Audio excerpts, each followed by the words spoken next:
Alors, on va tout de suite, je vais demander aux 4 participants de se présenter eux-mêmes et on commence tout de suite par Danielle Desjardins, qui est une spécialiste des médias et de la culture et du numérique.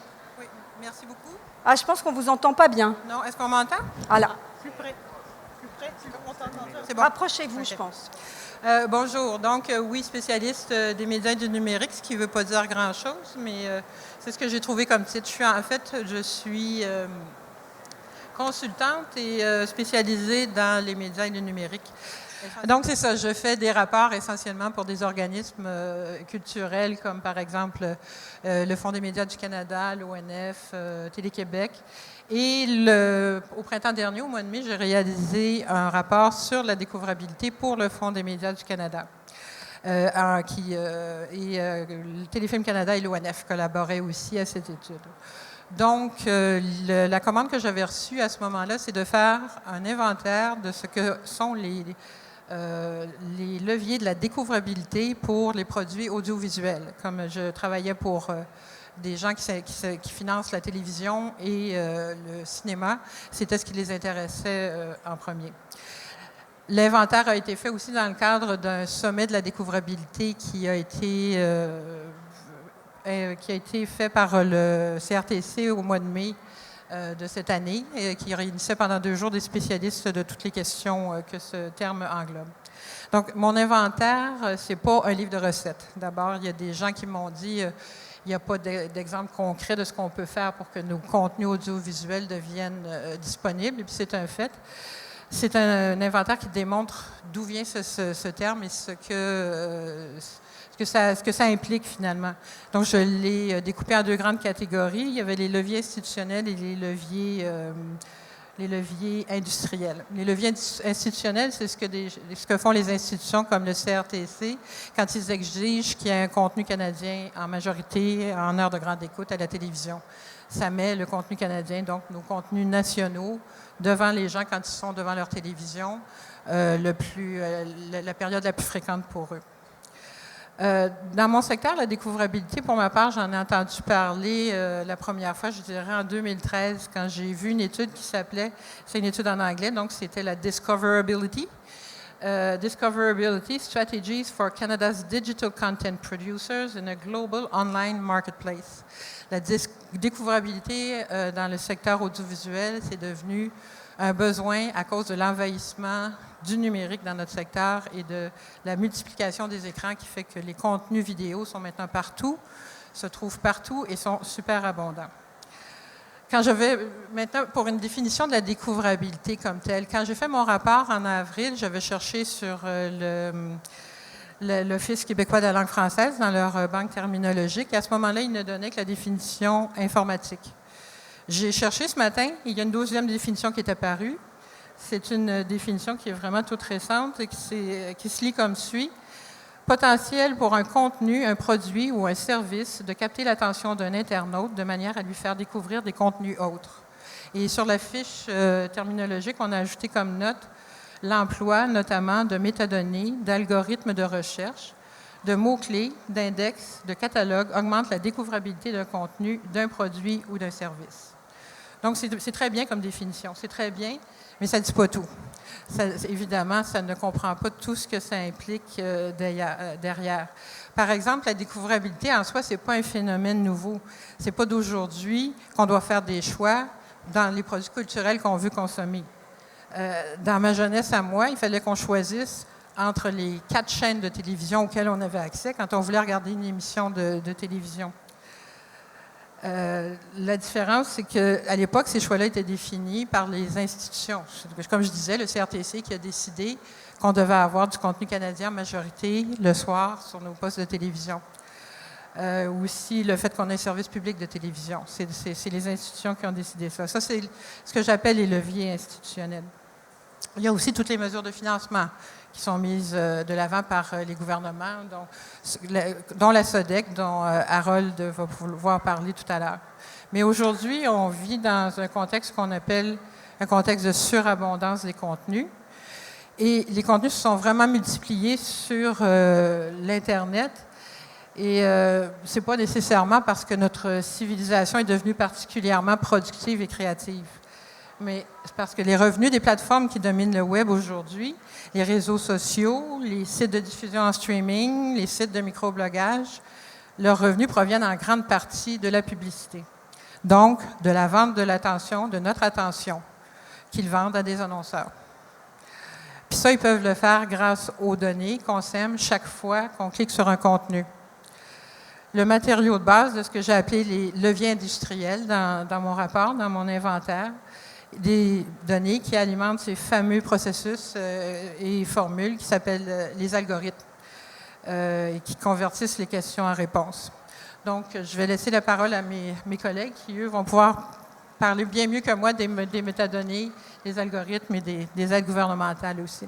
Merci. Merci, Madame Desjardins. Alors, deuxième intervenant, Jean-Robert Bisaillon, qui est le fondateur et le président d'Iconoclaste Musique. Alors, allez-y, la découvrabilité. Je vous remercie. Bienvenue. Moi, ce qui me concerne, mon cheminement est progressif. J'ai d'abord été musicien actif et j'ai occupé beaucoup de rôles dans l'industrie musicale, à la fois comme producteur d'enregistrement sonore, mais aussi comme gérant d'artiste ou comme éditeur musical. Donc, je connais bien l'ensemble des facettes de ce métier. Et je suis retourné aux études en 2009 à l'INRS et je comptais à ce moment-là étudier les phénomènes des nouveaux médias sociaux numériques. Mais de fil en aiguille, je me suis aperçu que le problème qui plombait véritablement le secteur de la musique, c'était plus une espèce de perte des informations qui découlait du passage au numérique. On s'est aperçu, je pense que pas mal tout le monde a constaté à un moment donné que lorsqu'on numérise un disque compact dans un ordinateur, souvent on perd le titre de la chanson. Et ça, c'est juste, en fait, la pointe de l'iceberg, parce qu'éventuellement, on s'aperçoit très vite que dans le secteur de l'enregistrement sonore, avec le passage au numérique, on a complètement perdu les informations descriptives d'un enregistrement sonore, incluant les auteurs-compositeurs, les endroits où la création a eu lieu, où l'enregistrement a eu lieu. Et donc, de fil en aiguille, ce phénomène, en fait, découle d'une mauvaise utilisation des informations d'indexation des contenus, ce qu'on appelle aussi les métadonnées. Il y a d'autres secteurs d'application des métadonnées, mais en culture, il y a définitivement des données qui viennent s'ajouter au contenu culturel, et on appelle ça les métadonnées, donc descriptives et autres. Donc, il y a nécessité de documenter ces objets numériques, parce que désormais, ils circulent donc dans les réseaux de façon numérisée. Et puis, si on ne fait pas en sorte que ces informations descriptives accompagnent les contenus, le consommateur final, l'auditeur, le lecteur, va être face à potentiellement des objets culturels qu'il ne sera pas en mesure d'identifier, qui ne sera pas capable de contextualiser non plus, de situer à une époque donnée, à un moment donné, c'est le fait et c'est le geste de quel auteur-compositeur, et ainsi de suite. Donc, et je me suis ensuite aperçu que les industries culturelles, et pour ne pas la nommer l'industrie du disque, étaient complètement ignorantes de ce phénomène. Elles ne s'en préoccupaient pas. Et je me dis que si de telles informations descriptives sont désormais absentes des contenus, bien, elles sont absentes pour les consommateurs finaux, mais elles sont aussi absentes pour les moteurs de recherche, les moteurs de recommandation, pour l'ensemble des infrastructures numériques qui sont les vecteurs de nos produits culturels. Donc, on est face à quoi, là? Une espèce d'effondrement ou d'implosion de l'offre culturelle si on n'est pas capable de savoir à quoi on a affaire. Donc, progressivement, j'ai décidé donc de prendre un peu le taureau par les cornes et de travailler au développement d'un logiciel et d'un environnement logiciel qui permet aux producteurs d'enregistrement sonore québécois d'indexer leur musique avec ces métadonnées pour éventuellement les transmettre dans la chaîne de valeur. Puis au nombre des constats que j'ai fait aussi, un qui était marquant, et on aura sûrement l'occasion d'en rediscuter, c'est qu'il est impossible pour l'instant pour les plateformes de segmenter ou d'identifier ou de circonscrire un produit québécois. Parce que la plupart des standards et des normes qui servent à identifier les produits culturels le sont s'il y a un lieu de création d'enregistrement d'associés à cette création-là. Règle générale, c'est en vertu d'un code territorial qui se limite en fait à la particule des pays. Donc, le Québec, avec sa spécificité, est presque impossible à circonscrire si on ne crée pas des algorithmes très particuliers qui vont faire en sorte de faire émerger les contenus québécois. Mais comme tel, les contenus québécois ne sont pas décrits par un identifiant unique, par exemple, qui serait lié au territoire de création québécois. Donc, voilà. Merci beaucoup. Alors, troisième intervenant, on a parlé tout à l'heure des institutions. Donc, Harold Gendron travaille à la SODEC, donc le bras financier, si je puis dire, du ministère de la Culture. Donc, il est chargé de projet et du développement stratégique. Donc, pour un organisme comme la SODEC, la découvrabilité, c'est fondamental. Bien, alors, bonjour tout le monde. Bien heureux d'être ici sur ce panel avec des spécialistes, parce que je suis le non-spécialiste de la question, mais quand même très alerté à ces questions-là. Donc, mon parcours, moi, je suis à la SODEC depuis 2009 maintenant et je m'occupe particulièrement des questions liées au numérique. Et auparavant, j'étais dans une association qui s'appelait donc Alliance numérique, qui évidemment, comme le dit son nom, s'intéressait aux questions liées au numérique. À titre donc de personne qui a travaillé sur le numérique, on a mené au début des années 2010 une grande réflexion, donc comme le CALC et comme le ministère de la Culture et des Communications, sur l'impact du numérique sur les industries culturelles.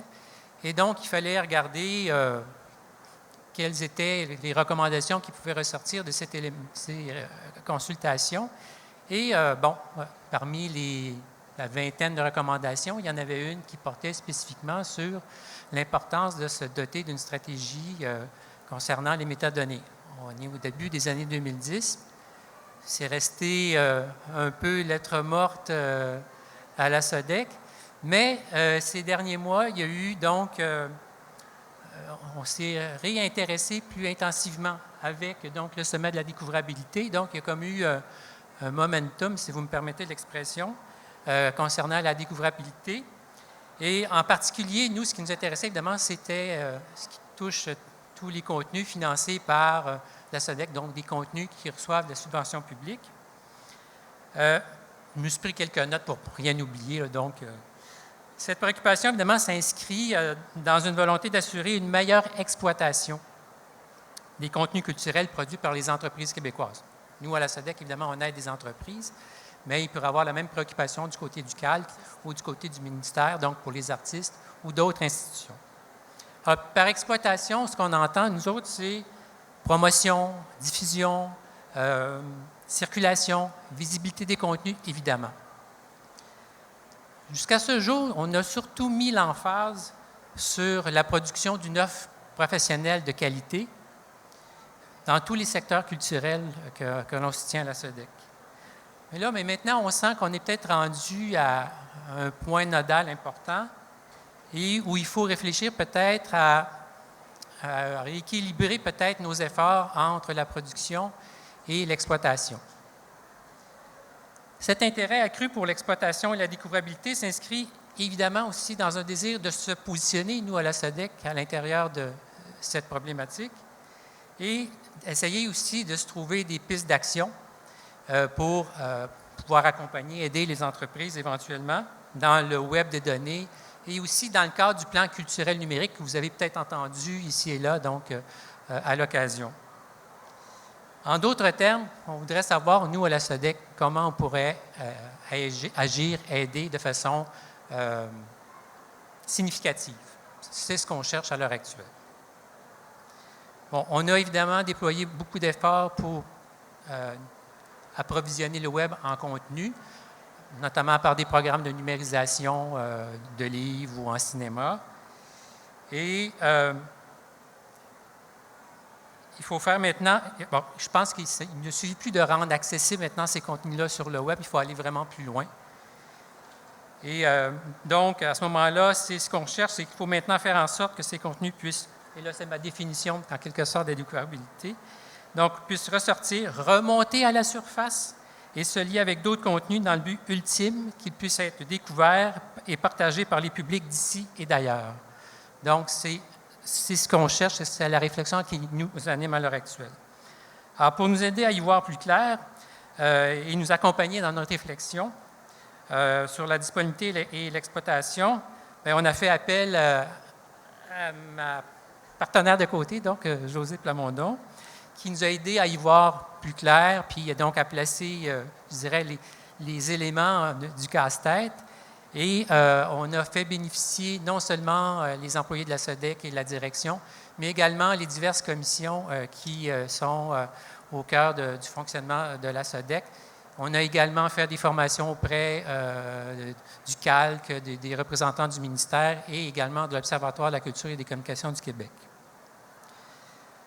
On a aussi quand même organisé des activités visant à accompagner des entreprises à s'occuper de l'exploitation de leur production tout au long de leur vie active, donc de ces productions-là. Ça s'appelle, on a fait 2 en domaine du cinéma, donc SODEC Lab Distribution. Et pour citer peut-être Daniel, je dirais que la notion de découvrabilité n'est plus une stratégie à implanter après coup. Dorénavant, il faut qu'elle soit au cœur du processus de développement et des productions des contenus. Donc, on y pense dès le départ et non pas à la fin. Je terminerai ma présentation, donc, dans cette introduction, en disant que tout cela vise à retrouver un plus grand contrôle sur nos contenus culturels. S'assurer que les citoyens québécois puissent continuer à découvrir des contenus et consommer des créations, des produits culturels québécois, ainsi qu'à y accéder. Sinon, à quoi servirait-il de soutenir des produits publiquement si ces produits restent des secrets trop bien gardés? Merci Harold Engendron. Alors, notre dernière intervenante, vous l'avez compris, c'est celle qui semblerait être capable ou aider les autres à faire remonter ces produits culturels. Donc, c'est Josée Plamondon qui est analyste d'affaires sur le web. Bonjour. Allô? Ah, voilà. Oui. Je suis bibliothécaire. Enfin, personne se sauve? Bon, c'est parfait. Alors, métadonnées, les données, l'indexation, le catalogage, évidemment, pour un bibliothécaire, c'est parfait. C'est un domaine dans lequel on évolue. Mais en fait, je suis spécialiste des données, des bases de données. Je travaille depuis plusieurs années à l'exploitation des contenus numériques, à l'exploitation des données. Mon travail, c'est de faire le pont entre les technologies de l'information, les gens qui produisent de l'information, les créateurs, les producteurs, et les gens qui travaillent à la promotion, la mise en marché de ces produits-là. Donc, je connais assez la technologie pour avoir contribué à des projets informatiques. Je connais assez les données pour travailler sur des projets de données ouvertes, d'interopérabilité, et je connais assez les différents modèles d'affaires pour être capable de comprendre comment les plateformes qu'on connaît tous, les GAFA, Google, Amazon, Facebook, Apple, ajoutons Netflix et ajoutons d'autres qui s'en viennent, comment ces plateformes numériques-là sont devenues aussi efficaces, aussi attractives, même pour les gens qui produisent des contenus chez nous, qui devront donc les placer là, donc fournir le contenu pour que d'autres fassent de l'argent avec, plus d'argent en tout cas. Comment ces plateformes-là fonctionnent? Quel est leur modèle? Qu'est-ce qu'il faut comprendre de ces avantages-là pour être capable, nous, de trouver des moyens à notre mesure pour être capable non seulement d'être découverts sur le web, mais de développer nos propres outils de découverte, de contrôler et de marquer nos contenus. C'est extrêmement important parce que ça fait plus de 10 ans, en tout cas, qu'il y a des projets sur le web, et ça fait plus de 10 ans qu'il y a des projets qui exploitent les données. Quand je dis exploiter les données, ce n'est pas des données dans des bases de données.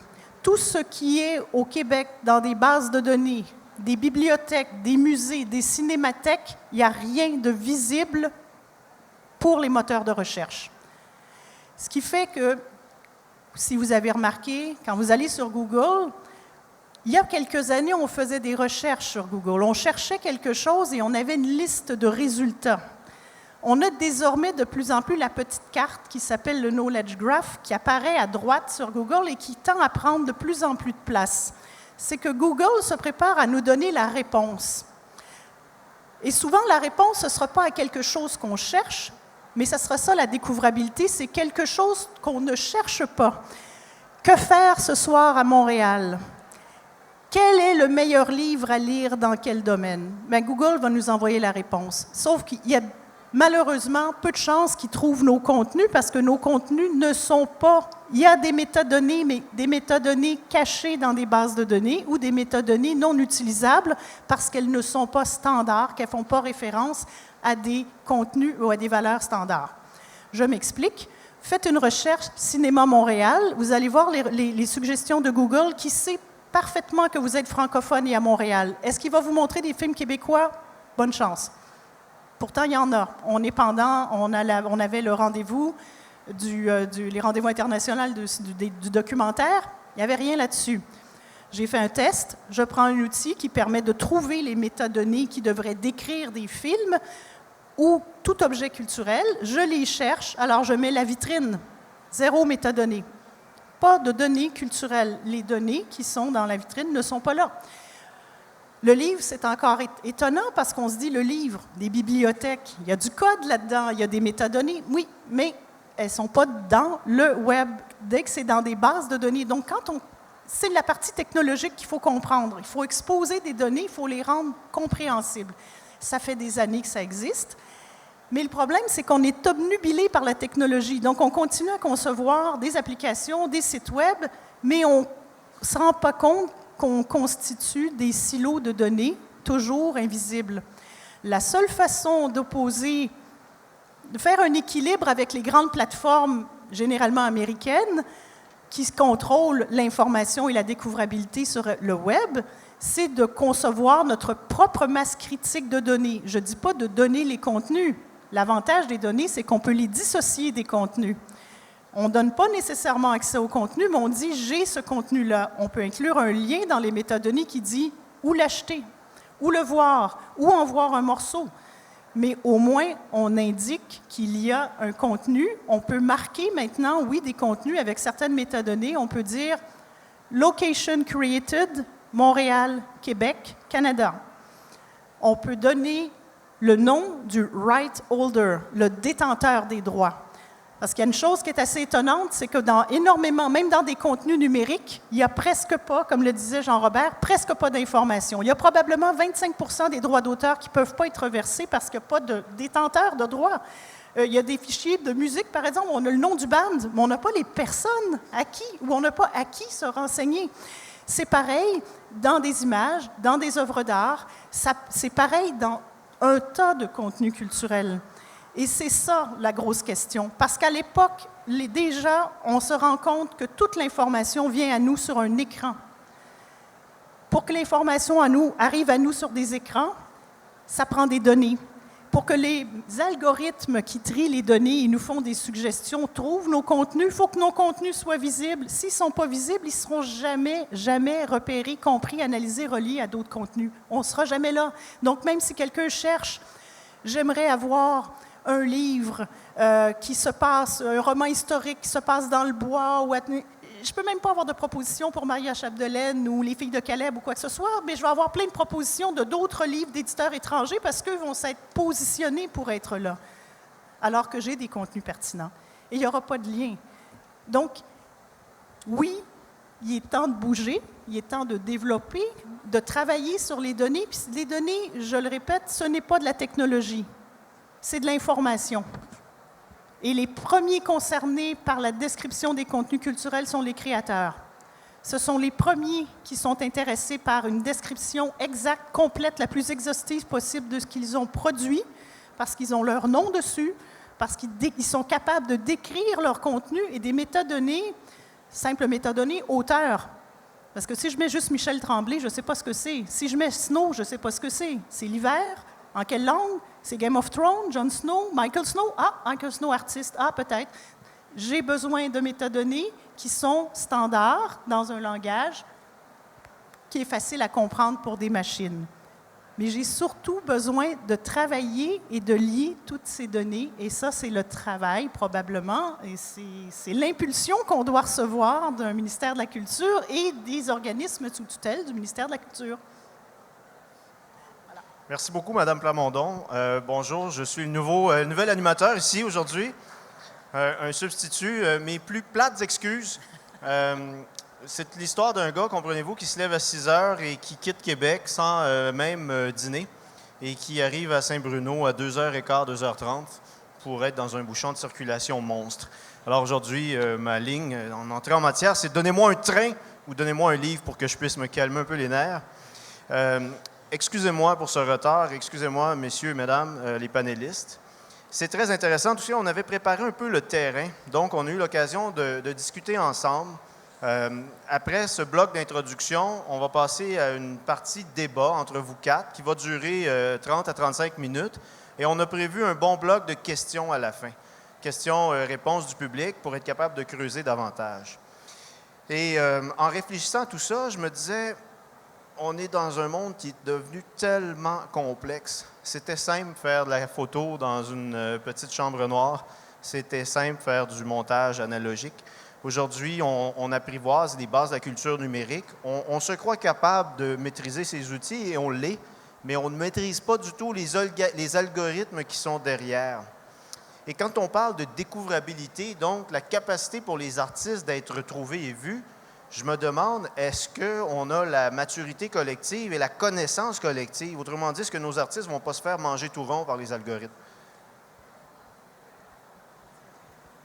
Jean-Robert, que ça te tente. Vas-y. Bien, le problème des artistes et de la survie des artistes, il n'est pas d'hier non plus. Je pense que là, on est juste face à un phénomène qui va l'accentuer. Puis ça, on ne veut pas voir ça parce qu'on est face à une disparition de nos expressions culturelles distinctes. J'ai lunché avec une artiste ce midi.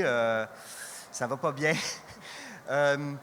Et dans les questions que tu nous avais soumises à réflexion, il y avait toute cette question de doit-on, et la SODEC se pose la question aussi, doit-on intervenir en soutien aux créateurs ou aux producteurs de contenu? Une chose est certaine, c'est que de plus en plus, les producteurs de contenu sont les créateurs eux-mêmes. Donc, de plus en plus, les créateurs contrôlent une large part de la chaîne de valeur ou de la chaîne de production de contenu. Raison de plus pour que ce soit eux qui s'occupent de l'indexation des contenus à la source, puisqu'ils en sont à la fois l'auteur-compositeur, l'interprète, le producteur, parfois l'éditeur musical, et ainsi de suite. Mais je pense qu'à terme, la question à savoir est-ce qu'on doit financer la création ou les producteurs de contenu, je pense que la création, il n'y a pas que les créateurs qui sont aujourd'hui dans de vilains draps. Je pense qu'il faut regarder plus comment on crée des filets sociaux plus globaux. Puis là, on déroge peut-être du panel, mais il faut un revenu minimum garanti de base. Parce que sans ça, un créateur, ça ne crée pas. Ça ne crée pas, ça fait des ménages à Outremont, puis de peine et de misère. Donc, il faut d'abord regarder ça. Et une fois qu'on aura assuré un minimum vital aux gens, incluant les créateurs, là, on se préoccupera de soutenir effectivement la production. Parce que je pense que c'est la production qu'il faut soutenir. Mais on ne produira rien s'il n'y a plus d'artistes. Madame Desjardins, est-ce que les artistes sont bien outillés pour affronter l'univers numérique? Je ne peux pas tellement répondre pour les artistes. Je dirais que moi, je travaille plus avec les institutions. Mon background était à Radio-Canada, puis j'étais dans les affaires institutionnelles. Mais les institutions ne sont pas armées, en tout cas. Ça, je peux vous le dire. Les institutions s'interrogent beaucoup. Puis mon entreprise de consultation s'appelle La Fabrique de Sens. Puis j'ai beaucoup de travail parce que j'essaie de les aider à voir clair dans ça, de faire du sens dans ce qui est toute la complexité aujourd'hui de la production de contenu, la distribution de contenu, en particulier dans l'audiovisuel. Moi, j'ai un exemple que je trouve intéressant. Je l'ai cité dans le rapport sur la découvrabilité. Le directeur, le vice-président des algorithmes, des métadonnées, etc., chez Netflix, pour lui, c'est très bon ce qu'ils font dans le monde parce qu'ils sont en train d'instituer une culture mondiale qui va permettre à chaque culture de pouvoir s'exporter à l'extérieur de chez elle. C'est très bien vu comme ça. Ils disent, par exemple, la France, ils ne devraient pas nous bloquer, comme ils ont l'intention de le faire. Vous savez, pas de les bloquer, mais en tout cas de leur mettre des barrières par lesquelles ils devraient payer pour contribuer à la culture du pays. Ils disent, mais c'est à leur avantage de nous laisser entrer parce que leur production va être connue à l'extérieur du pays. On a un bel exemple depuis, c'est Marseille. Je pense que des gens qui sont abonnés à Netflix ont peut-être vu cette série-là, ou pas vu, mais entendu parler de cette série qui a été produite par Netflix en France, qui met en vedette Gérard Depardieu et qui est exécrable, paraît-il. Je ne l'ai pas vu, moi non plus. Donc, Netflix, ça nous amène une uniformisation de la culture qu'on peut se demander si elle est vraiment souhaitable. Je retiens le début de votre propos. Les institutions ne sont pas prêtes. Et on a quelqu'un des institutions aujourd'hui, M. Gendron, qui est de la SODEC. Alors, puisque vous êtes ici, comment vous réagissez quand on vous dit que les institutions n'ont pas pris la pleine mesure du numérique, ne sont pas prêtes à ce virage? C'était absent quand j'ai parlé de ça. Les absents toujours tard.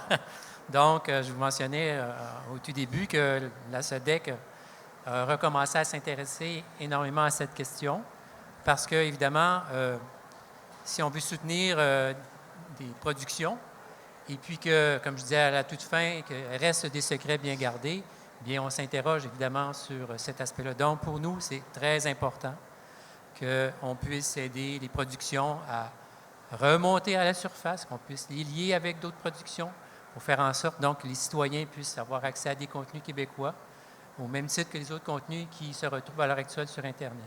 Votre gouvernement, justement, est après réviser la politique culturelle. La politique culturelle au Québec a été adoptée sous Robert Bourassa en 1993.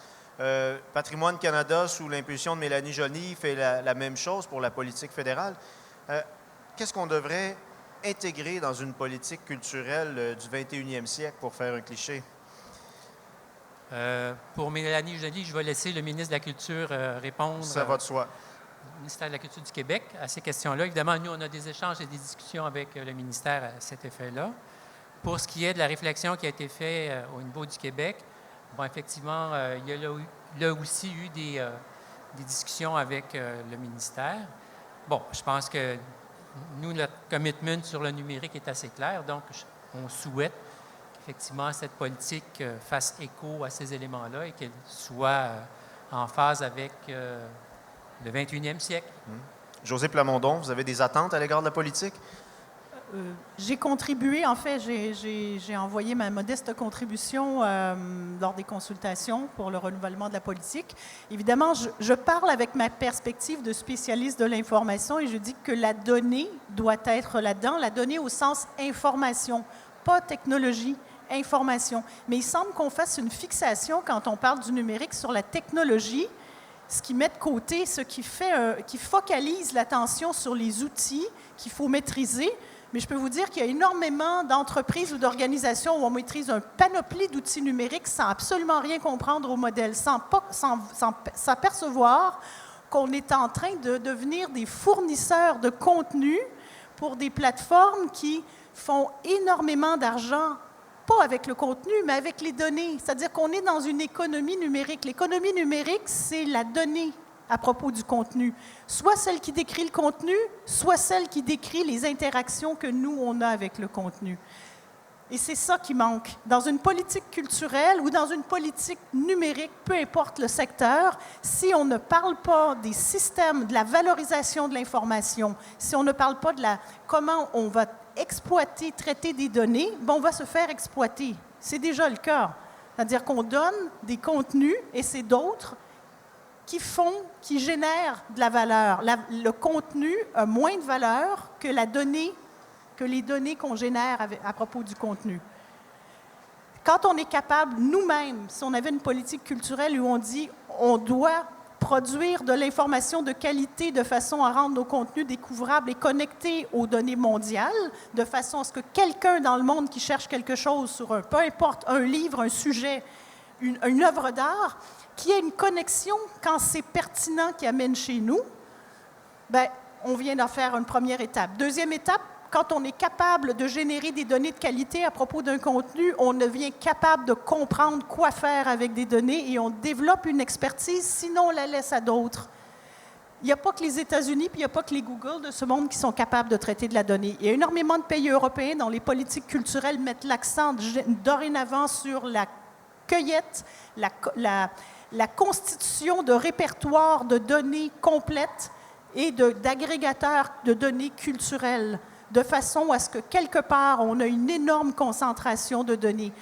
Ça prend du leadership pour le faire, ça prend de la vision, mais les exemples sont devant nous et on peut le voir. La Commission européenne finance à coût de dizaines de millions d'euros par année la constitution de plateformes où on collecte des données. Les données du patrimoine, de la culture, ça peut inclure le patrimoine vivant, le spectacle.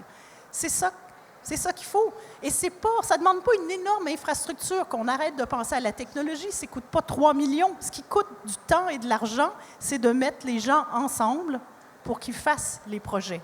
Ça demande du temps à des leaders dans des entreprises culturelles et au gouvernement pour se faire conseiller, pour comprendre comment ça marche. Sinon, on va continuer, comme je le dis, à financer des silos de données qui ne donnent rien.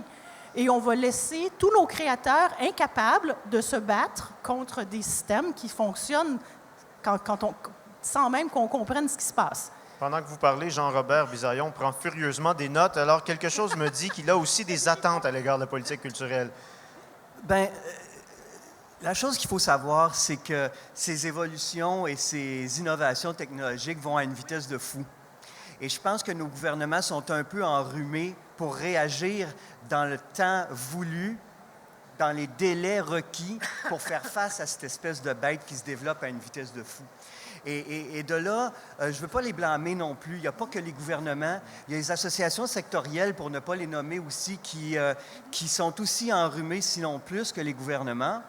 Et à terme, je ne veux pas non plus accuser ni l'un ni l'autre. Je pense que les créateurs eux-mêmes aussi doivent faire partie de la solution et on doit définitivement se retrousser les manches, travailler tout le monde ensemble pour faire en sorte de ne pas complètement jeter le bébé avec l'eau du bain, mais il est vraiment pas loin là, du rebord de la baignoire, ce petit bébé-là. Je vous écoute et vos préoccupations sont un peu les mêmes que celles de l'industrie des médias. Nous aussi, on se retrouve avec des géants socio-numériques, des multinationales étrangères, Google, Facebook, qui captent 1 $ sur 2 de tous les revenus publicitaires numériques, approximativement. Et on cherche à les intégrer dans l'écosystème de la production et du financement, alors qu'en ce moment, ils n'y sont pas. Et les gouvernements nous disent souvent que la neutralité du net, la neutralité de l'Internet, et je vous vois réagir déjà, nous empêche d'agir ou nous incite à la grande prudence, d'autant plus qu'elles ne sont pas basées ici. Question très simple. Qu'est-ce qu'on fait pour réguler ou amener ces multinationales à participer à notre écosystème? Madame Desjardins, peut-être, et je vais te laisser répondre après, José, parce que tu ne seras peut-être pas d'accord avec mon interprétation, mais pour moi, la neutralité du net, ça n'a rien à voir avec ça. C'est ce que la ministre Joly a mis dans le document de consultation pour la consultation qui est en cours actuellement. On n'interviendra pas, on ne taxera pas Netflix ou les fournisseurs de services Internet au nom de la neutralité de l'Internet, mais la neutralité de l'Internet, c'est que tous les contenus ont accès et tous les gens ont accès à l'Internet au même niveau. Ce n'est pas la même chose quand on parle de taxer les fournisseurs de services Internet, par exemple. Cette question-là, je sais qu'on en discutait avec José tantôt, on n'a pas tout à fait la même opinion là-dessus. Moi, je suis plus du côté, je dirais maintenant, des associations, des regroupements de producteurs et d'artistes. Et c'est quelque chose qui est beaucoup mis de l'avant par eux. Ils insistent beaucoup là-dessus. Ça a été fait je pense que c'était en 2009 qu'il y a des associations d'artistes qui ont fait la demande au CRTC, qui leur a envoyé à ça s'est retrouvé finalement à la Cour suprême qui a décidé, en vertu de la loi sur la radiodiffusion, les fournisseurs de services Internet n'ont pas de contrôle sur ce qui circule sur leurs tuyaux. Donc, ce ne sont pas des entreprises de radiodiffusion. Donc, le CRTC n'a pas de juridiction sur eux. Donc, la question a été réglée comme ça. Et c'est vrai que tant que la loi n'est pas changée, ça ne changera pas. Donc, il faudrait que la loi sur la radiodiffusion change. Ce dont on parlait tantôt avec José, c'est un biais qui a été écrit par un spécialiste de la question, le professeur Michael Geist, qui se penche beaucoup là-dessus, cette semaine, qui disait que de toute façon, ça ne fait pas de sens de taxer les fournisseurs de services Internet puisqu'ils vont en profiter pour augmenter les tarifs. Le CRTC, s'il y avait vraiment juridiction sur eux, il pourrait les empêcher d'augmenter leurs tarifs. Il ne l'a pas parce que la loi ne leur donne pas les dents pour le faire. Donc, c'est ça la Donc, situation pour l'instant. Vous nous avez promis que José Plamondon serait en désaccord avec vous. On va maintenant l'entendre. En fait, c'est un accord-désaccord. C'est ça la beauté du numérique, c'est il y a toujours un terrain où on se rejoint, parce que sinon l'opposition, le conflit, ça donne rien. Alors, je suis pas en désaccord avec ça. Je me dis, mais si on compte, si on fonde nos espoirs uniquement sur la perception d'une taxe ou sur la régulation, on n'acquiert pas, on ne se force pas pour développer on est ingénieux au Québec. Si on était capable d'arnacher des rivières à des centaines, des milliers de kilomètres dans le bois en arrière, on pourrait être capable d'arnacher des données, les nôtres, puis après l'hydroélectricité, être capable de faire de la donnée électrique ou connectable, ou en tout cas de se mettre au monde, comme on a déjà fait avec Expo 67. On s'est mis au monde, on a reçu du monde, on a découvert des choses et on est devenu encore plus intelligent. Donc oui, on peut chercher à taxer, mais il y a tellement de choses qu'il va falloir faire. Changer la législation. On connaît la force de certains lobbies. Il faudrait que le CRTC s'assoie et tape du poing sur la table et faire certaines choses. Je ne dis pas que ce n'est pas faisable, mais en attendant, je veux dire, si on attend ça, on ne fera rien. Si on attend que le gouvernement vienne toujours en aide à la culture, c'est bien, mais on n'avance pas. Et on ne peut pas mettre là où on a un problème, c'est qu'on a de la création à protéger, on a de la création à encourager. Puis quand je dis création, production, tout ça pour moi, là, je le mets tout ensemble, mais il y a des modèles d'affaires qui vont devoir être revus. Je ne dis pas qu'il faut faire disparaître des différents intervenants dans l'écosystème de la culture, mais justement, si on donne à chacun les moyens de comprendre les règles du jeu, un accès aux différents outils et compétences à développer dans le numérique, chacun est en mesure de pouvoir se retourner, s'ajuster, recombiner.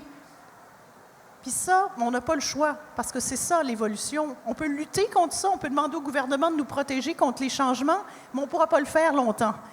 Et on va se faire, comme on dirait, manger la laine sur le dos. Donc, en principe, oui, c'est une bonne idée d'intervenir, de réguler. Puis oui, il faut que les entreprises supranationales payent leurs taxes au bon endroit, c'est-à-dire qu'ils ne peuvent pas continuer toujours à avoir le beurre et l'argent du beurre, mais en même temps, il faut qu'on investisse, parce qu'on en a des cerveaux, on en a des gens ici capables de développer toutes ces données-là mises ensemble, on a des développeurs d'applications, on a un paquet de choses, sauf qu'il faut arriver à tout le monde, comprendre comment fonctionne le nouveau jeu, pour pas qu'on soit mis de côté. Harold Gendron, est-ce que le fruit est mûr pour intégrer ces joueurs nationaux, Google, Facebook et compagnie, dans notre écosystème par des redevances, des taxes? Est-ce qu'il y a une ouverture où on perd notre temps d'en parler? Je vais garder une petite réserve quand même là-dessus, parce que je travaille à la SADC. Absolument. C'est pas de mon ressort, mais vous n'êtes pas le ministre. Il y a quand même des choses qu'on se dit, c'est que oui, on souhaiterait des règles plus équitables entre les joueurs nationaux et internationaux. On a mentionné la perception, ne serait-ce que des taxes de vente, des choses comme ça sur des produits.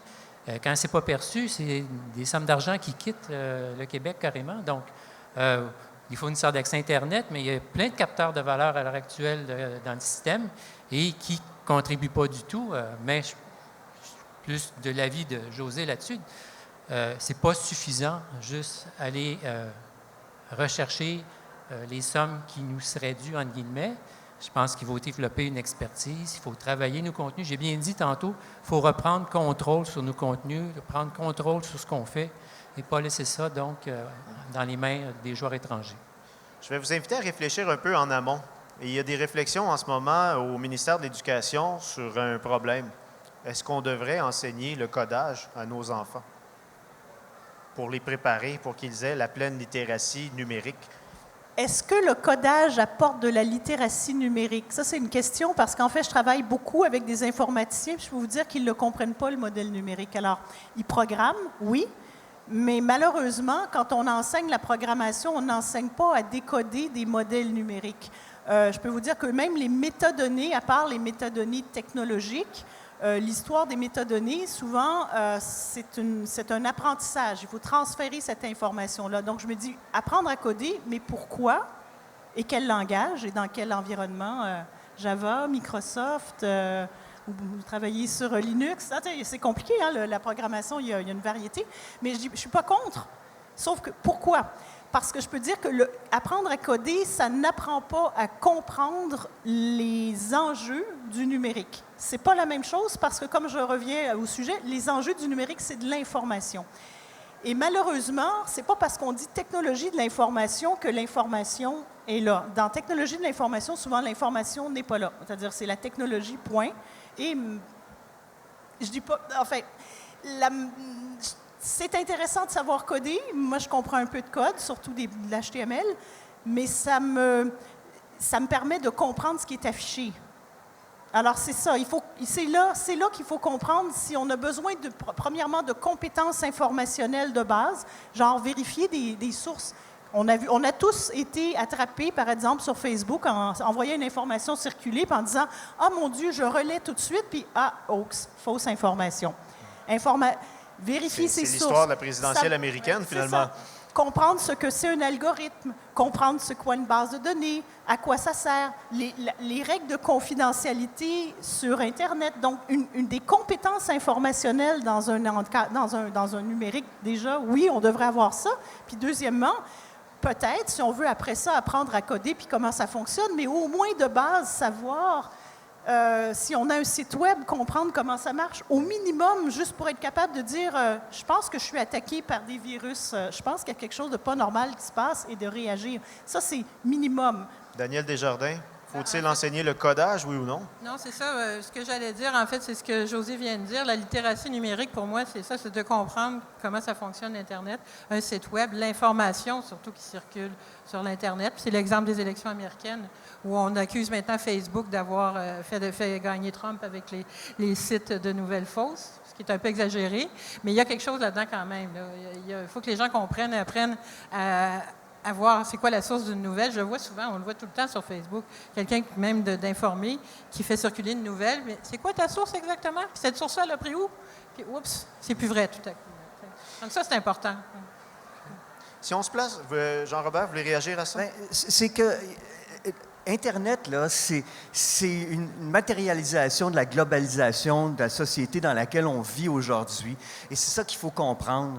Et lorsqu'on parle de fiscalité, bien, on se bute donc au même problème de fiscalité et d'évasion fiscale auquel on assiste dans tous les autres secteurs. Cela dit aussi, sur ces questions donc, de vigilance et dans un contexte globalisé, c'est là aussi où nos gouvernements font défaut.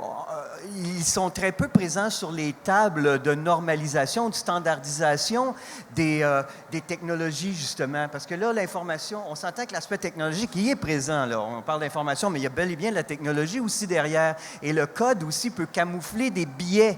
Il y a des biais technologiques. Et lorsque les contenus québécois n'émergent pas, c'est parfois parce qu'il y a une volonté manifeste qu'ils n'émergent pas. Je ne veux pas être parano, là, mais il faut quand même y penser. Et je siège sur des tables internationales et j'y siège à titre privé, personnel, puis je ne croise jamais mes homologues des gouvernements. C'est les normes. C'est étonnant. Vous dites... on dirait qu'on s'arrange pour que nos contenus ne soient pas trouvés. Pouvez-vous élaborer un peu là-dessus? Parce que d'un point de vue de citoyen, de Québécois, on veut que notre culture rayonne, on veut qu'elle soit découvrable sur Internet. Comment se fait-il qu'on n'arrive pas à la faire découvrir? Parce qu'on est trop absent, justement, des tables où se décident les choses. Il faut être présent.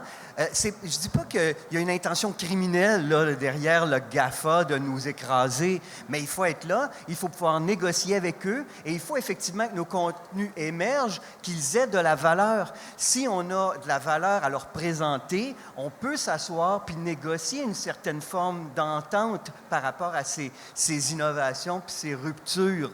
Mais si on n'est jamais là, si nos contenus ne sont pas valorisés, on est qui pour aller cogner à leur porte? Oui. Voilà.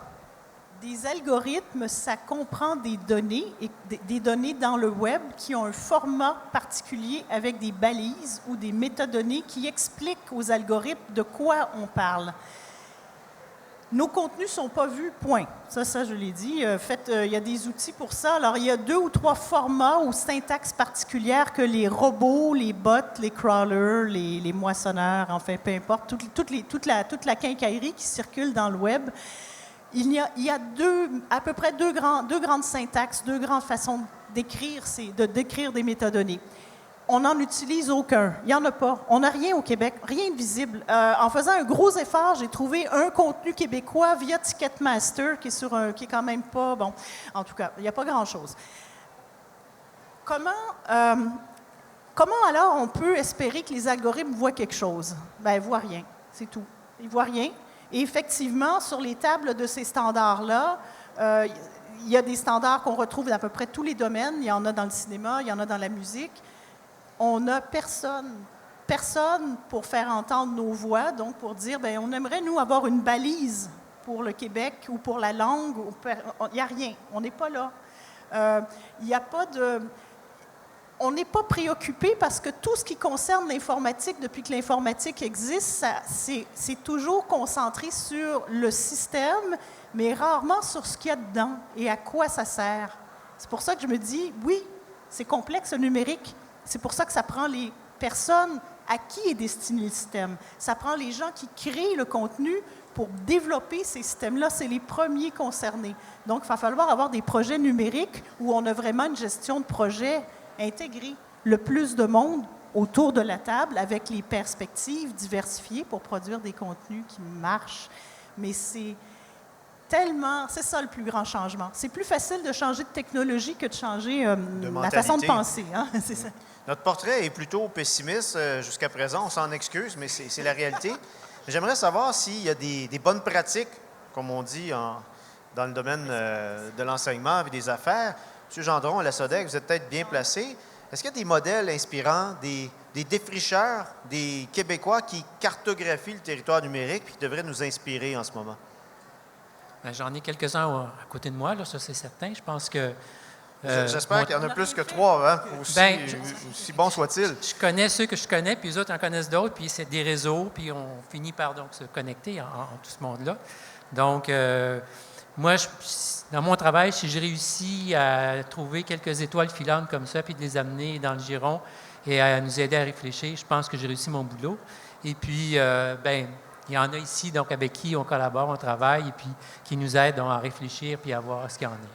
Il y en a sûrement d'autres dans les industries, mais qui se manifestent aussi. Puis donc, on pourra voir et faire avancer la question. Est-ce que vous avez d'autres idées qui ne sont pas le trio d'étoiles ici, des bonnes pratiques, des gens qui sont inspirants? Il faut y aller, il faut y aller en ce sens-là. Il faudrait se doter d'un think tank. En ce moment, il y a beaucoup de consultations de la part des gouvernements sur les enjeux du numérique. Mais comme je leur dis tout le temps, c'est un secteur qui est en constante évolution et une évolution très rapide. On ne peut pas se contenter de consulter puis après ça fermer nos livres puis dire ça y est, on a réglé le problème. C'est pas de même, ça marche. Ça prend un think tank, ça prend des think tanks qui sont pluridisciplinaires, puis il faut qu'on se voit. Donc, c'est le fun des occasions comme celle-ci aujourd'hui, parce que ça nous permet justement de brasser des idées puis de se parler. Mais il faudrait vraiment que... Parce que suite aux consultations, par exemple, que le Québec avait fait, je ne sais plus en 2010, Calque, SODEC, Porte ouverte grande sur le numérique, ça faisait partie d'une des choses que j'avais martelées. C'est que il faut créer une forme de veille, de vigie permanente. Et on l'attend encore. On en approche. Je pense qu'on en approche.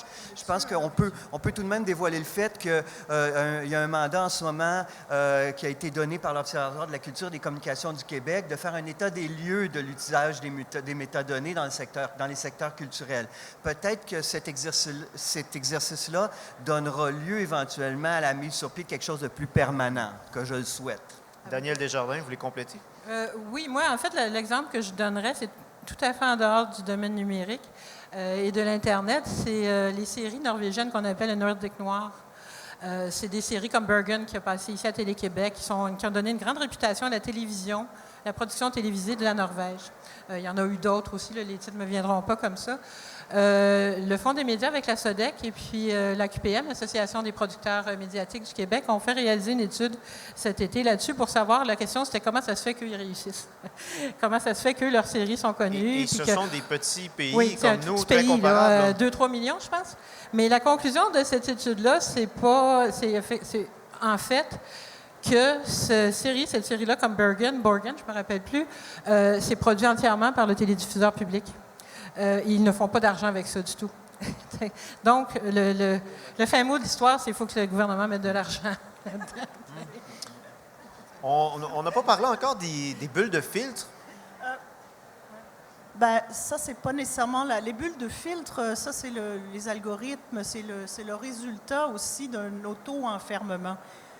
C'est pas vrai qu'on est là. Moi, j'ai dit, comme on disait avant, the devil made me do it. The algorithm made me do it. Non, l'algorithme ne me contrôle pas. C'est-à-dire que s'il y a une bulle de filtre, par exemple, où je me trouve avec... On s'en rend compte. Si vous êtes avec des gens sur les médias sociaux qui pensent tout comme vous êtes dans une bulle de filtre. C'est à vous. Et ça revient des compétences informationnelles. Quand je me rends compte qu'on pense tous pareil, il faut que j'aille voir ailleurs pour voir ce que les autres pensent, même si je ne suis pas d'accord. Parce que c'est comme ça que j'apprends. C'est comme ça que j'ai une idée du paysage. Puis c'est comme ça que je vais peut-être déboulonner des perceptions que je me suis créées en pensant que tout le monde pense comme moi, ou moi, autour de moi, personne ne fait ça, donc ça ne se fait pas. Oui, sauf que tu es avec des gens qui te ressemblent le plus souvent possible. Donc, c'est sûr que pour moi, la bulle de filtre n'est pas réellement un problème, mais on parlait juste revenir sur les meilleures pratiques. Il y a des bonnes pratiques. Elles sont en Europe, aux États-Unis ou dans des pays du Commonwealth, où les politiques culturelles ont vraiment commencé à changer, où on va demander aux créateurs, aux industries de produire des données, des métadonnées pour rendre leur contenu visible. On va même payer pour ça s'il le faut. On va financer l'infrastructure, la plateforme d'agrégation de données culturelles, et c'est le gouvernement qui tient la plateforme et qui la finance. Par contre, la gouvernance en est confiée à des gens qui sont les représentants des divers secteurs pour savoir comment on la fait fonctionner, mais aussi c'est qu'on procède à l'endroit, je dirais. C'est-à-dire qu'on fait des sondages pour comprendre où sont les besoins dans nos différents secteurs.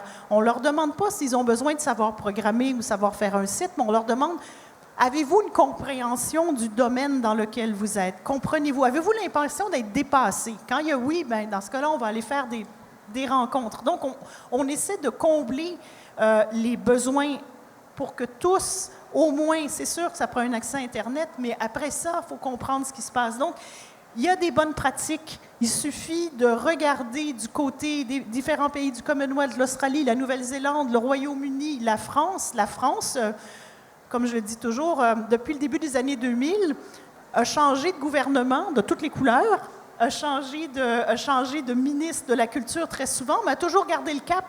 Je ne dis pas que c'est parfait, mais je regarde ça, puis ils avancent dans le numérique. Ils mettent en avant, et le gouvernement, souvent, va même forcer, un petit peu fort, le ministère de la Culture va pousser les institutions sous tutelle à participer, à libérer des données, à se mettre ensemble pour dire sur quel schéma de métadonnées on devrait s'aligner, au moins pour être capable de connecter nos données entre nous, de façon à faire notre plateforme. Et là, ils vont même plus loin, ils vont se dire, on va s'accrocher avec toutes les autres données européennes. Donc, avec tout l'ensemble des données européennes, on va faire un contrepoids à des plateformes. On va offrir des choses différentes. Est-ce que Daniel Desjardins ou Jean-Robert Bisaillon, les bulles de filtre ont un impact sur la découvrabilité de nos artistes? Est-ce qu'on doit s'en préoccuper ou pas? Je ne sais pas. Moi, les bulles de filtre, oui, mais non. Pardon? Je ne suis pas certaine. Oui, mais non, je dirais, parce que oui, mais je ne suis pas si certaine Réponse honnête. de la grande influence des bulles de filtre. Moi, par exemple, sur Facebook, je suis le Devoir, évidemment, mais aussi le Washington Post, le Libération, tous des grands quotidiens. Et des fois, quand j'allais voir une nouvelle sur Trump, qui, bien sûr, dénonçait son incurie, bien, en dessous, il me donnait des fois des affaires comme, c'était quoi, de patriot.org, qui donnait exactement le contraire. Là, les gens pour Trump font la caisse. Donc, je ne sais pas comment ils fonctionnent, ces bulles de filtre-là, mais ils ne sont pas si efficaces, à mon avis. Non. Jean-Robert? À la rigueur, en musique, ça se manifesterait par exemple, les listes d'écoute, les playlists, à la rigueur, qui finiraient par ne plus nous ressembler ou trop nous ressembler tout le temps. Mais cela dit, je ne suis pas certain que les grosses plateformes, les services de musique en ligne, par exemple, ont tout à fait intérêt à ce que ces bulles de filtre-là se mettent en place. Je pense que ça dépend. il faut se questionner. C'est sûr que les créateurs de contenu et les grosses multinationales de production de contenu pourraient avoir intérêt à ce que ça existe, mais les plateformes qui servent les contenus aiment bien que ce qu'on écoute nous ressemble. Et là, les flux, je pense qu'on a moins une bulle de filtre dans les playlists de Spotify, si les gens voient à quoi je réfère, qu'on en avait sur les radios hertziennes FM à Montréal pendant longtemps, où il était impossible d'entendre quelque chose qui nous plaisait, quoi. Et pour revenir, parce qu'on est dans le cadre du Salon du livre, des bulles de filtre dans le livre, il n'y en a pas vraiment. C'est-à-dire que les prescripteurs, les nouveaux prescripteurs, parce qu'il y avait les critiques de livres, les médias qui parlent des livres, mais les nouveaux prescripteurs que sont des plateformes où on voit Babelio, Library Things, donc les endroits où tu as des amateurs qui parlent de livres, mais aussi des gens qui bloguent sur des livres qui ne sont pas nécessairement des experts, mais qui sont reconnus, ou même tout simplement des amis qui sont sur les médias sociaux puis qui vous disent « Je viens de lire ce livre-là, j'en reviens pas, c'est excellent ». Ils sont prescripteurs parce qu'ils ont ce que j'appelle la pertinence. Ils parlent à des gens qui pensent un peu comme eux, qui ont les mêmes intérêts, ou, par exemple, on sait que si telle personne nous réfère, nous parle de tel livre, bien, à chaque fois qu'elle me parle de tel livre, c'est vraiment bon. Donc, j'y vais. Alors, pour moi, c'est pas des bulles de filtre, ça, c'est des j'appelle ça des amplificateurs, généralement. C'est l'effet du réseau.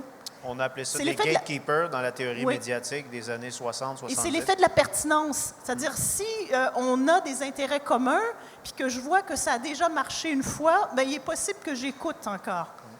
Je vais vous poser une dernière question avant de passer aux questions du public. On avait promis 20 minutes et il va nous rester 20 minutes. Si vous aviez la chance de rencontrer le ministre de la Culture, M. Gendron, je vais vous épargner celle-là, évidemment, de par vos fonctions. Si vous aviez la chance de rencontrer le ministre de la Culture et qu'il vous demande, du haut de sa chaise ministérielle, découvrabilité numérique, qu'est-ce que je fais avec ça? Quelle est la recommandation principale que je devrais appliquer pour faire une différence dans les prochaines années? J'ai eu la chance de le rencontrer, mais il a fait un peu quoi quand j'ai prononcé le mot métadonnées. Donc là, mais bon, on ne peut pas tout savoir.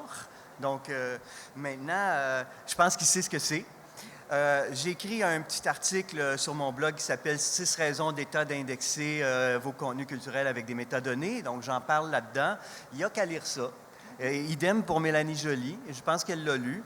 Il y a un certain nombre de choses à faire. Je ne peux pas en faire une liste. Tu sais, 6, là, c'était vraiment... un blog, les métadonnées, c'est déjà une bonne piste. Lire ça, peut-être. Mais qu'est-ce qu'on accomplit avec les métadonnées? Bien, on redonne une forme d'intégrité à l'œuvre culturelle dans un premier temps. Et donc, on permet à terme aussi que les créateurs soient compensés financièrement, même si les sommes sont ridicules, mais c'est un autre débat. Mais aussi, il faut aller effectivement au-delà, et José là-dessus a tout à fait raison, c'est qu'il faut aussi faire en sorte que nos métadonnées parlent le langage machine et soient interrogeables aussi par des machines. Donc, écoutez, il y a un certain nombre de mesures plutôt simples à mettre en œuvre. Je parlais tantôt d'un think tank, c'en est une. Siéger sur les tables de définition des normes internationales, c'en est un autre. Définitivement mettre des sous. Il va falloir mettre des sous, là. Puis il va falloir rattraper les sous qui passent en ce moment par la fenêtre, là. Il va vraiment falloir faire quelque chose, sinon on est cuit, quoi. Daniel Desjardins, une recommandation pour le ministre? Moi, j'en aurais pas pour le ministre de la Culture du Québec, parce que dans mon secteur, c'est de juridiction fédérale. J'aurais des choses à dire à Mme Joly. Puis essentiellement, ce serait, s'il vous plaît, changer la loi sur la radiodiffusion. Elle date de 91. Alors, c'est le temps de la mettre à jour et de la mettre à niveau et de, comme José disait, peut-être de sortir la technologie de ça et de lui donner une vraie vision. José Plamondon? Ce serait pour, en fait, c'est pour tous les ministères, parce que le numérique, c'est systémique. Hein? C'est pas le numérique dans la culture, le numérique dans les affaires, non, c'est partout.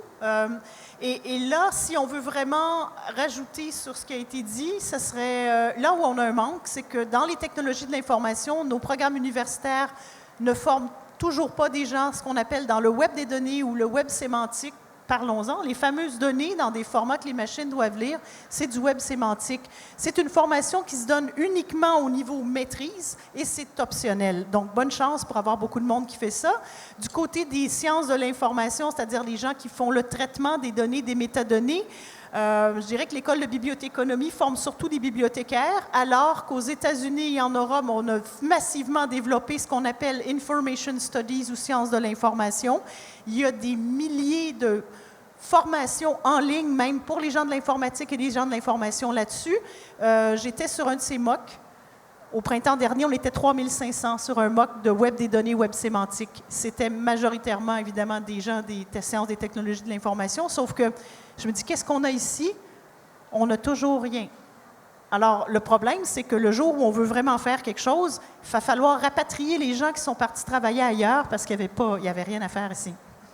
Monsieur Gendron, je ne vous pose pas la question, mais je vous donne le mot de la fin. Est-ce que vous êtes en mesure de nous dire où s'en va la SODEC dans tout ça?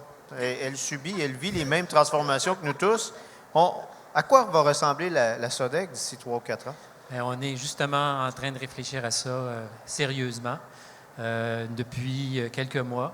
Comme je le mentionnais avec José, qui nous accompagne dans ces réflexions-là.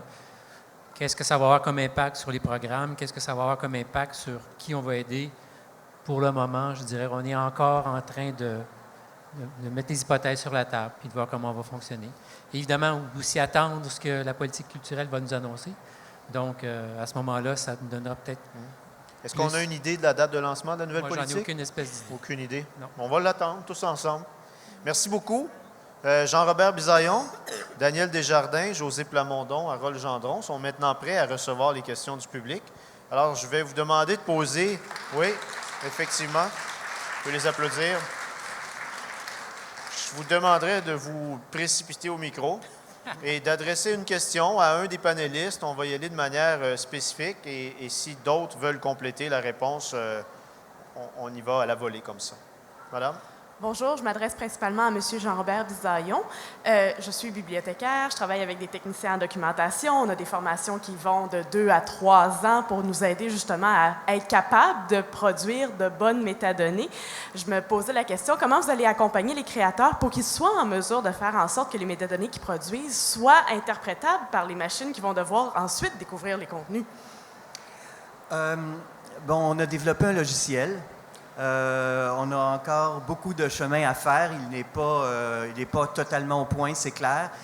Mais c'est une plateforme c'est un outil qui sert essentiellement à interroger donc les créateurs sur les informations qu'ils sont à même de nous fournir et qui les agrège finalement dans ce logiciel, ils en font une saisie.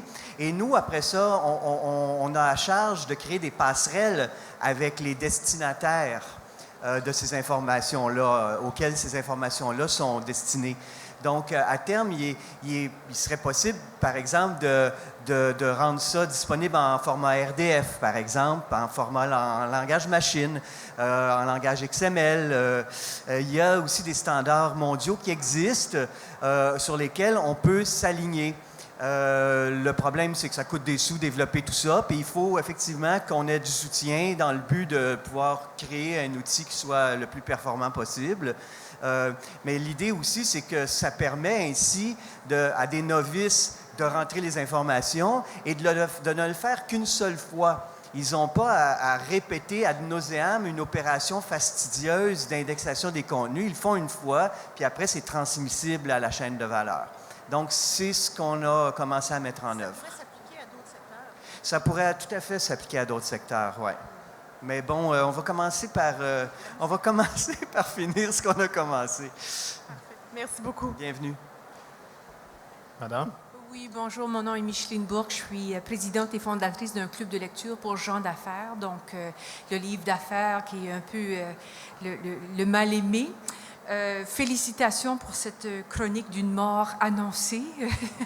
Je fais des farces, mais c'était vraiment très intéressant de vous écouter, un point de vue extrêmement pertinent et un enjeu fondamental à toutes sortes de niveaux dans notre société.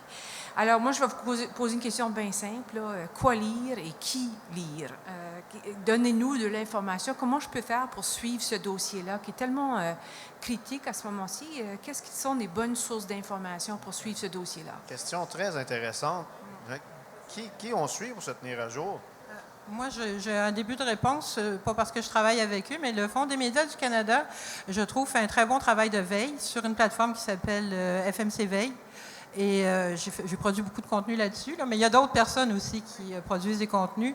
Et en tout cas, tout ce qui concerne le secteur audiovisuel, mais pas seulement, ils sont aussi dans le jeu vidéo, dans tout ce qui entoure finalement le numérique. On peut trouver énormément des bons rapports de recherche, des billets de blog, des livres. Non.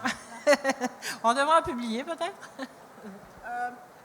Oui, ça arrive qu'il y ait des livres. Il y a un livre qui va sortir bientôt qui est fait par un spécialiste français des web-séries. Donc, ceux qui s'intéressent aux web-séries, comment ça marche, c'est quoi le scénario, c'est un peu étonnant de faire ça sur un livre parce que un livre se démode vite dans certains secteurs. Mais il y a Métamédia, le site de Métamédia, qui est opéré par Éric Scherer, qui était chez Agence France Presse, qui fait vraiment une veille extraordinaire sur ce qui est numérique. Non, pas juste les médias, tout ce qui est information numérique. Pour ceux que ça intéresse dans le domaine surtout de la création ou même de la littérature, le site du Forum d'Avignon regroupe des tas de recherches, des rapports d'experts qui sont payés par le gouvernement français en général et qui sont mis à disposition à chaque année du Forum d'Avignon. Donc, ils sont là, c'est extraordinaire. C'est une mine de renseignements. Ce sont des recherches qui ont été payées auprès de grandes firmes de conseils mondiaux qu'on connaît. Donc, il y a des études au niveau fiscal, au niveau des revenus qui reviennent aux artistes dans différents domaines. Il y a le théâtre là-dedans, il y a le théâtre, l'édition.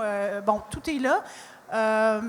J'en cherchais un autre, mais ça, c'est vraiment deux ressources vraiment intéressantes parce qu'il y a du renouvellement et parce que ce sont des études qui sont réalisées, puis comme on a aussi au fond des médias, par des spécialistes dans leur domaine qui donnent la voix aux spécialistes dans ces différents domaines-là, oui.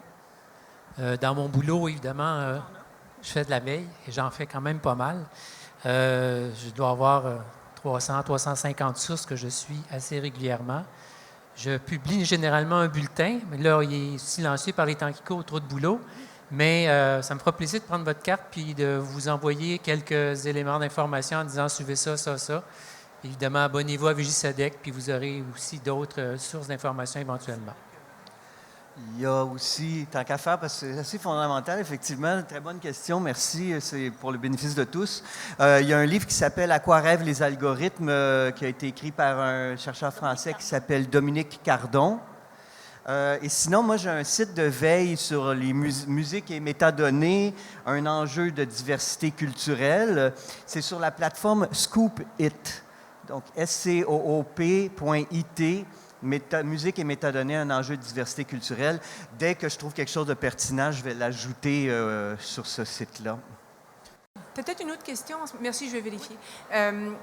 Qui sont les acteurs importants qui peuvent agir à court terme pour travailler ce dossier-là des métadonnées? Est-ce que c'est la BTLF?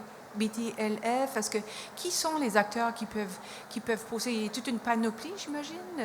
Je ne vais pas pointer des doigts, mais je veux juste voir comment on peut appuyer il y a tout un volet politique à ça. De ce que j'entends de chez vous, il va y avoir une nouvelle politique culturelle. Qu'est-ce qu'est le contenu? Qu'est-ce qu'on peut faire pour aider puis rehausser ce débat-là à d'autres niveaux? Moi, je ne veux pas le mettre dans l'eau chaude, mais j'attends beaucoup de la SODEC. Pas parce que... Parce que la SODEC, c'est son mandat aussi de soutenir les industries culturelles depuis toujours et elle sait le faire. Donc, c'est un peu à elle, en ce qui me concerne, que ça revient. Et je pense que les efforts sont véritables. Je veux dire, sinon, ils ne seraient pas assis avec nous à la table. Donc. Mais en même temps, la SODEC aura aussi à concerter tout un milieu. Et elle est en mesure de le faire parce que ce sont ses clients. C'est un milieu qui est difficile à concerter, hein? Oui, mais ça fait partie du boulot, puis on l'a déjà fait par le passé. On a réussi, dans le domaine du livre, à faire des trucs. Il y a quand même eu un plan du livre qui a été mis de l'avant. On est capable de concerter, puis on est capable de faire ce travail-là. Oui, c'est du travail dur. On l'a fait en numérique, on l'a fait en livre, on peut le faire ailleurs.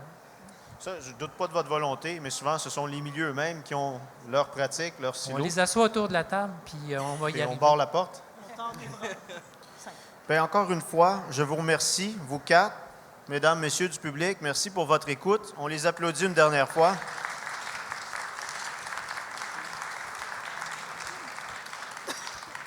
Merci à vous tous et bon salon.